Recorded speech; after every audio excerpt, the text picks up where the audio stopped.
감사합니다. 이제 후보님의 윤 후보의 그 정책 노선과 국정 철학에 대해서 좀 검증해 보겠습니다.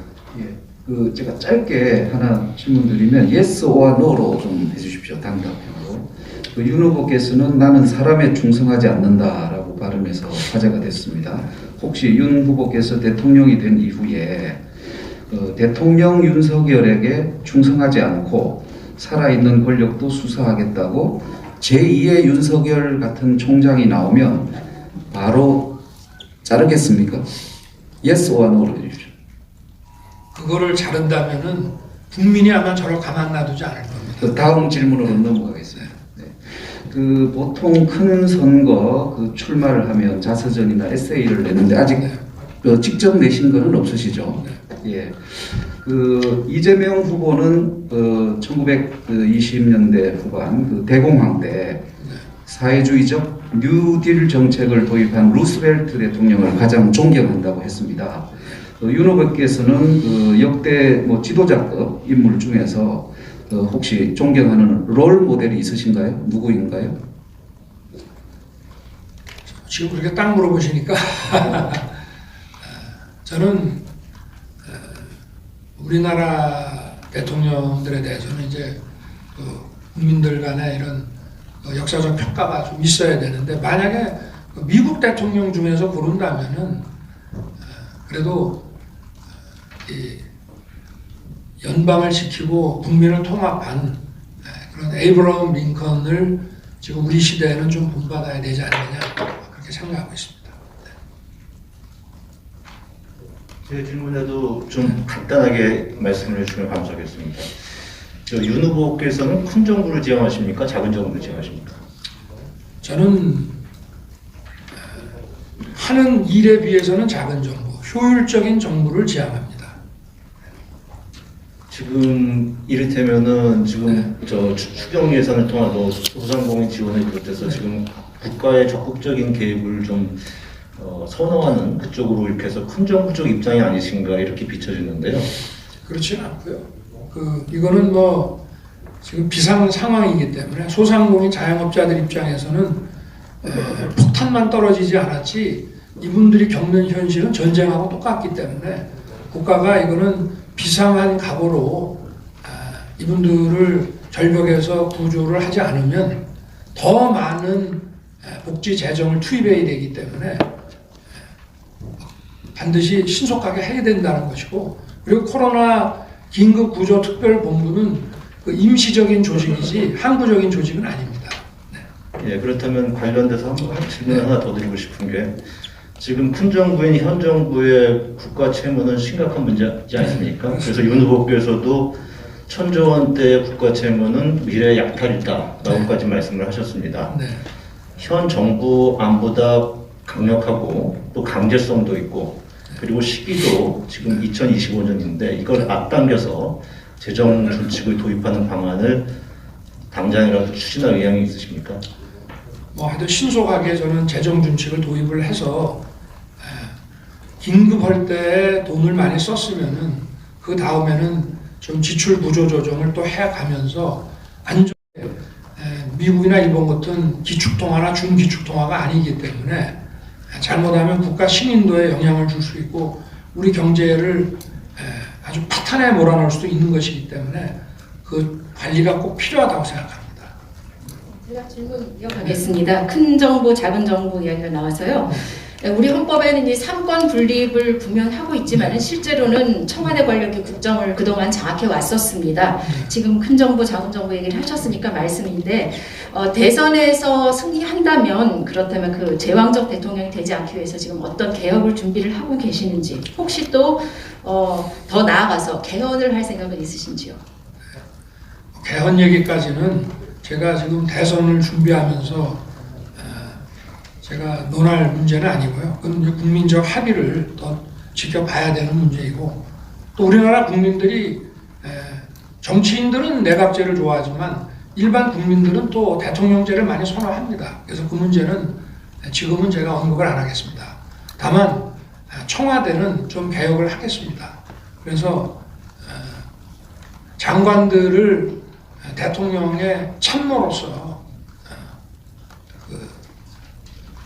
장관들과 그 어떤 그 긴밀한 소통을 해가면서 그리고 청와대 이 참모들은 대통령과 장관의 소통을 보좌하는 그런 것으로 내각 중심으로 교체해 나가고 지금 정부가 이승만 대통령 시절부터 쭉 오면서 청와대가 눈에 보이지 않게 점점 비대해져 가지고 노무현 대통령 때 가장 많은 인원이 있다가 다시 조금씩 개혁한다고 줄었는데 지금도 엄청 많습니다.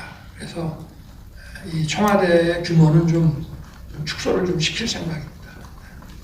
예, 이 질문 계속 드리겠습니다. 대통령에 당선이 되셔도요, 지금 민주당 계열 의석수가 180석 가까이 이릅니다. 이 부분이 사실 국민들로서 좀 불안한 부분이기도 합니다. 당장 대통령이 되고 나서도 과연 할 수 있는 일이 얼마나 있을까 이런 생각을 하게 되는데, 총리 지명, 정부 조직 개편 등에 있어서 당장 이제 그 여당과 야당의 협조가 많이 필요할 텐데 어떻게 돌파하실 생각이신지, 이를 위해서 반 문재인 진영 모두를 새 정부에 참여시키는 어떤 통합 공동 정부 이런 것까지 생각을 하고 계신지 듣고 싶습니다. 통합 공동 정부 그 자체가 중요한 것이 아니고 국민들이 저와 우리 당을 이렇게 선택을 했을 때 저희들이 선거 공약에서 제시한 이런 아이덴티티를 정확하게 보여줘야 되고요. 그리고 진영과 뭐 이런 출신의 관계 없이 유능한 분들을 대거 발탁을 해서 함께 국정을 운영해 나가야 된다는 것은 상식이고요. 그리고 저는 민주당에도 충분히 그 합리적으로 여야 간에 소통하고 국정을 함께 고민할 수 있는 분들이 많다고 생각합니다. 다만 집권 여당이던 시절에 당내에 이런 반대 목소리가 너무 짓밟히고 눌렸기 때문에 저는 민주당도 많이 망가진 당이라고 생각합니다. 그러나 정권이 교체된다면은 민주당이 더 합리적인 야당으로 국민들의 더 지지를 받는 야당으로 탄생할 것으로 저는 확신을 하고요. 얼마든지 아니 정치인이 뭐 대단합니까? 결국 국민의 그 먹고 사는 문제, 국가의 미래를 위해서 봉사해야 되는 자리인데 뭐 무조건 일 못하게 그렇게 한다면은 다음에 뭐 선거에서 그 좋은 결과가 나오지 않을 거라고 저는 생각합니다.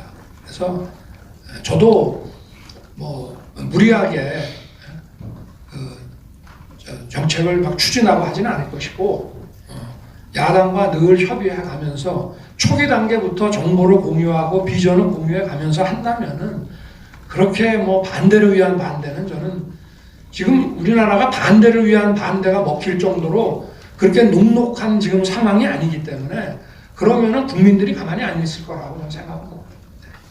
검찰 독립에 대해서 하나 짧게 여쭙겠습니다. 그 조국 민정수석이 이제 법무장관 때까지 또 그 이후 추미애 장관까지 소위 그 검찰 개혁 드라이브를 걸었습니다. 국민 입장에서 볼 때 검찰 개혁이 제대로 됐으면 지금도 이 정치 편향이란 얘기가 안 나올 텐데 김호수 총장 체제가 이 살아있는 권력은 제대로 수사 못하는 정치 편향 논란이 계속되고 있습니다. 윤 후보께서 대통령이 되면 이 검찰 독립을 진정한 독립을 좀 이거 보장해 주실 수 있는지, 또 하나는 검경 수사권이 이제 조정됐는데 문 정부 이전으로 되돌릴 것인지, 또 말 많고 탈 많은 공수처를 폐지하실 건지에 대해서 말씀 주십시오. 뭐 문재인 정권의 검찰 개혁이 만약에 성공했더라면 제가 뭐 이렇게 대통령 후보가 됐겠습니까? 이 검찰 개혁이라고 하는 것은 기본적으로 검찰 개혁은 수사권을 뺏어다가 경찰하고 공수처에 주는 게 검찰 개혁이 아닙니다. 물론 필요합니다만은 검찰 개혁이라고 하는 것은 검찰이 국민을 위한 검찰이 되라. 인사권자와 권력자를 위한 검찰이 아니고 국민을 위한 검찰이 돼서 정권 실세라 하더라도 가차없이 수사를 할 수 있어야 되는 것이고, 또 공정한 검찰이 되라. 아무리 만만한 약자가 법망에 걸려든다고 해도 그거를 가볍게 보지 말고 그 사람에게 충분한 방어권을 인정해 주어 가면서 무리하지 않는 수사를 하라. 이 두 가지가 검찰개혁의 방향입니다. 그리고 그런 것을 위해서 그 소위 스트래티지로 너무 많은 권한은 좀 나눠줘야 된다는 것이죠. 근데 이 정부의 검찰개혁은 검찰을 그냥 소나기에 놓고 하수인을 만드는 이런 검찰개혁이고, 지금 검찰 하는 거 보십시오. 대장동 사건 처리하는 거 보십시오. 이게 검찰개혁의 결과입니까? 여기에 대해서 문재인 정부가 지난번에 대선을 할 때 내세운 게 뭡니까? 검찰개혁 적폐청산 아니었습니까? 그럼 검찰개혁이 제대로 돼서 지금 대장동 사건 이렇게 손을 놓고 있는 거면 또 적폐청산을 목표로 했으면은 전 정권의 적폐가 청산이 됐으면 왜 자기들의 적폐는 청산을 안 하는 겁니까? 그러니까 이미 정권 교체를 위해서 내세웠던 이 슬로건이 다 이미 무너진 것입니다. 그렇기 때문에 이 정부를 더 이상은 믿기가 어렵다는 것이죠. 저는 뭐든지 원리 원칙에 입각해서 지금 그럼 이런 검찰에다가 독립성을 준다고요? 대거 교체를 해야죠. 똑바로 일할 사람으로. 그런 인사권을 행사를 하지만 반면에 관여를 할 수 없는 부분이 있는 것이고, 저는 26년간 검사 생활을 해오면서 정치 권력과의 관계에서 정치 권력에 관여할 수 있는 문제와 정치 권력에 관여하면 안 되는 그 선이라고 하는 것은 과거 정부에서는 약간의 좀 차이는 있습니다만은 대체적으로 큰 무리 없이 해왔습니다. 그런데 이 정부처럼 이렇게 그 선도 없고 이런 식으로 수사권이라고 하는 거를 마치 무슨 혁명의 도구처럼 이렇게 쓰는 이런 사고방식을 가지고 있는 정권을 처음 봤습니다. 검찰개혁이나 그런 문제에 대해서 아주 선명하게 계속 말씀하실 수 있을 텐데, 우리 사회에는 찬반을 나누기 쉽지 않아요. 아주 의견이 팽팽히 갈리는 사안도 많이 있습니다. 특히 차별금지법이라든지 여성 문제 그런 부분에서 좀 여쭤보겠습니다. 부회의장 질문해 주시죠. 예. 질문 드리기 전에 모두 발언 보니까 제2의 기회, 청년에게 공평하게, 어려운 이웃과 약자를 배려하는 따뜻한 나라, 라는 이제 각오를 밝히셨는데, 대표적인 법안이 차별금지법으로, 좀 생각이 됩니다. 물론 찬반 갈등도, 팽팽하지만, 제가 쭉 1년에 차별금지법 발언 관련해서 후보님의 발언을 보니까 과잉입법이라는 것에 좀 대체적으로 동의하시는 것 같아요. 그러니까 어떤 개인의 자유를 침해한다든지. 근데 지금 선대위에 모시고 온 김학년 민주당 전 대표나 금태섭 선대위 전략기획실장 같이 요직에 계시는 분들은 민주당에 계실 때 차별금지법을 발의하거나 그리고 찬성했던 분들입니다. 이렇게 후보님의 생각과 좀 이렇게 다른 또 중요한 요직에 배치돼서 일하시는 분들 몇몇을 보면 후보님 생각하고 좀 다른데, 차별금지법 제정 의지에 대해서 좀 구체적으로 말씀을 해주시고, 하나 더 짤막하게 또 여쭤보겠습니다. 최근 허은하 수석 대변인이 방송 프로그램에서 성소수자가 약자인가요? 약자에서 성소수자를 뺄지 말지는 김종일 총괄 선대위원장이 결정할 것이다 라고 했습니다. 그러나 최종 국민의힘 대선 정책의 최종 결정은 또 후보가 하셔야 될 텐데, 이 차별금지법 조항에서 성소수자 의제는 가장 쟁점인 또 의제죠. 차별금지법 적용 대상에서 성소수자 조항을 빼야 된다고 보십니까? 우리가 지금 이 여러 분야에서 차별을 금지하는 이런 법 조항들이 많이 있습니다.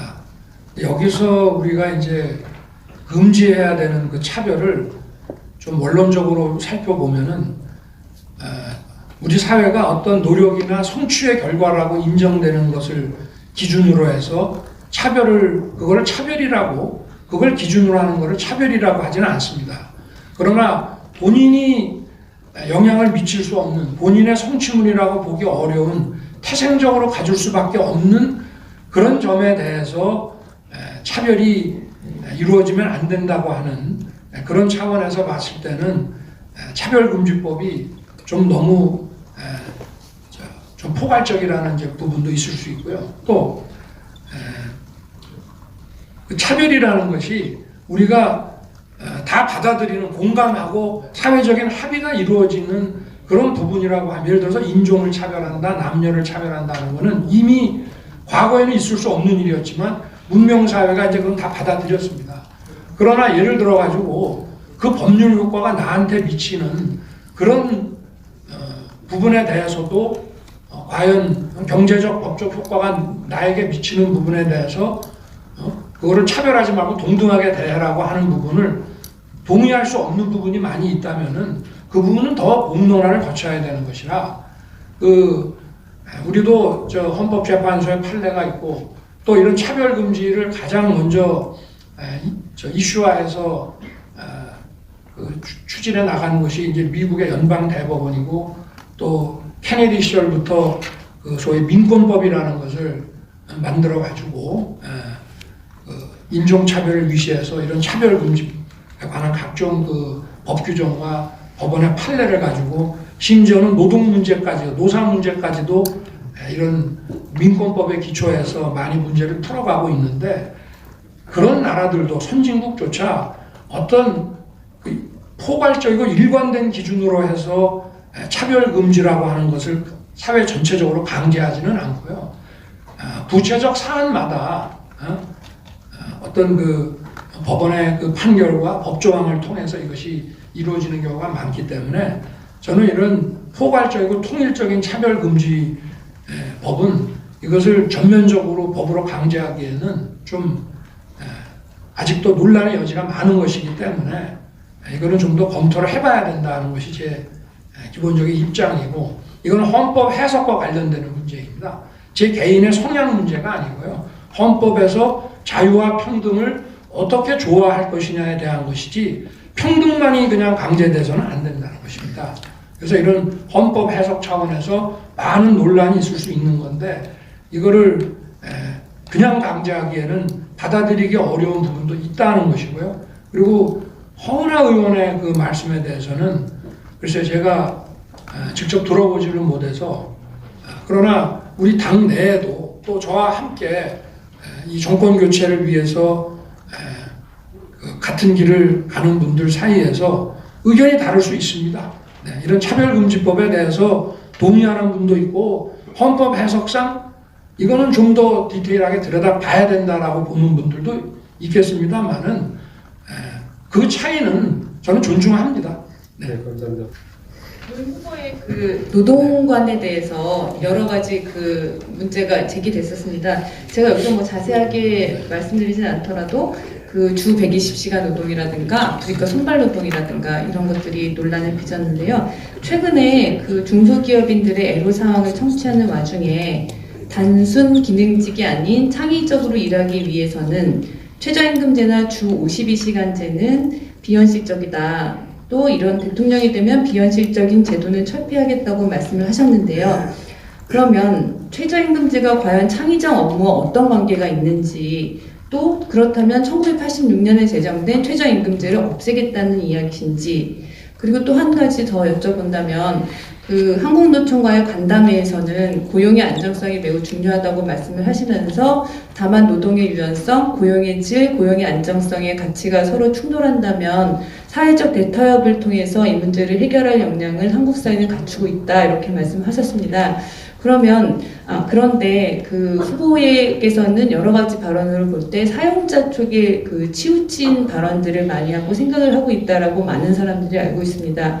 사회적 대타협이라는 것이 노동계의 설득과 그 노동자들의 신뢰가 굉장히 중요한데 어떻게 해결하실런지요? 좀 질문이 세 가지입니다. 네. 그럼 제가 뭐 종합을 해서 말씀을 드리면, 뭐 대한민국뿐만이 아니고 뭐 어디 다른 나라에서도 정치를 한다는 사람은 뭐 보수 성향이든 진보 성향이든 가릴 거 없이 노동자 편일 수밖에 없습니다. 표가 그쪽에 훨씬 많습니다. 그래서 제가 솔직하게 말씀을 드리는 겁니다. 문제는 이 노동자들이 어떤 개별 협상에서는 굉장히 유리한 결론을 얻었다고 하더라도, 이것이 소위 사용자가 이렇게 해갖고는 나 도저히 사업을 못하겠다고 만약에 접는다면 그게 과연 노동자에게 도움이 되는 것이냐를 우리가 봐야 되고요. 또 우리 사회에서도 현실적으로 근로 조건에 관한 많은 그 어떤 강제적인 규정이나 이런 결론들이 노노 간에 있어서 이쪽은 원하지 않는데 일부가 추진하는 거를 가지고 다른 그 직역에 있는 다른 부분에 있는 노동자들에게 이것이 강제된다고 할 때 그분들이 이걸 원하지는 않는다는 측면을 또 봐야 됩니다. 민노총이 또는 한국노총이 노동자 전체를 대변하는 것은 아니지 않습니까? 그렇기 때문에 저는 노동자의 전체의 그 근로조건의 향상과 복지를 노동정책을 다루는 정부는 노동자 전체를 봐야 되는 것이지 어떤 그 힘이 있는 노조단체와의 그 거래에 의해 가지고 정치적인 거래에 의해 가지고 어떤 노동정책을 결정하는 것은 그는 또 많은 다른 노동자에게 불이익을 주는 것일 수 있기 때문에 그런 면에서 다 종합적으로 봐야 된다 하는 말씀을 드리는 것이고요. 아무리 4차 산업혁명의 뭐 디지털 사회, 플랫폼 사회라 하더라도 노동이 없으면 돌아갈 수가 없는 거고 이 노동의 가치를 경시해서는 이거는 사회나 국가가 운영될 수 없는 것입니다. 그래서 저는 사용자편 아닙니다. 명확하게 이거 말씀드립니다. 표가 노동자에게 더 많습니다. 그러나 진정하게 노동자를 위하려고 하면은 사용자도 투자하고 기업을 운영할 수 있게 판을 깔 수 있게 해줘야 되는 것이기 때문에 그런 점을 고려하자는 것입니다. 최저임금제 역시 마찬가지입니다. 저는 최저임금제는 폐지란 얘기 해본 적도 없고 당연히 그 유지돼야 하는 것이고요. 그러나 지불 능력이 있는 대기업과 연관을 맺고 있는 민노총에서 정부를 압박해서 만약에 정치적인 거래로서 최저임금을 이렇게 많이 올렸다고 가정을 한다면 저는 그 과정 자체는 정확히 모르겠습니다만은 그러나 이거를 대부분의 지불 능력이 없는 중소기업이나 소상공인 자영업자와 함께 그 회사에서 일하는 그런 노동자 입장에서 보면은 예를 들어 최저임금이 180만 원, 200만 원이라고 하면은 나는 150만 원으로도 충분히 일할 용의가 있고 하고 싶다라고 하는데 만약에 그걸 못하게 한다고 하면은 어떻게 되겠습니까? 자영업이나 이런 소상공인 입장에서는 그런 사람 고용할 수가 없고 그러면 결국은 그분들이 하는 사업의 규모가 위축될 수밖에 없고 또 거기서 일하고 싶은 분들은 아르바이트로 하면 여러 잡을 떼야 되고 그렇지 않으면은 우리가 주는 기초생활보장제에 의해서 생활을 할 수밖에 없는데 그게 과연 그분들이 원하는 건지 전체 노동자와 전체 국민이 원하는 것을 봐야 되는 것이지 저는 절차와 사회적 그 합의 과정에서 그런 부분들이 제대로 반영이 안 됐다고 보는 것이고 그리고 그러나 최저임금이라든가 현재의 최저임금이라든가 현재의 주 52시간제라고 하는 것은 이미 정해져서 이게 강행되는 이 근로조건은 후퇴하기는 불가능합니다.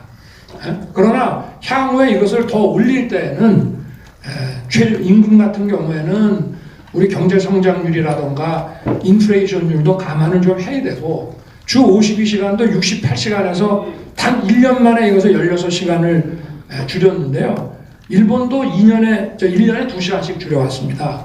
과연 이것이 경제계에 얼마나 큰 충격을 주지 않았겠냐라고 하는 것이고 이런 식의 탁상 공론을 앞으로 하면 안 된다는 것이지 이 52시간을 폐지하겠다는 말씀은 드려본 적이 없고 다만 주 52시간을 평균으로 해서 이거를 1개월, 3개월, 6개월 이렇게 좀 유연화해서 근로조건을 노사간 합의해서 할 수 있게 좀 해줘야 되지 않느냐는 중소기업계의 그 요청을 제가 잘 고려하겠다고 말씀을 드렸습니다. 네.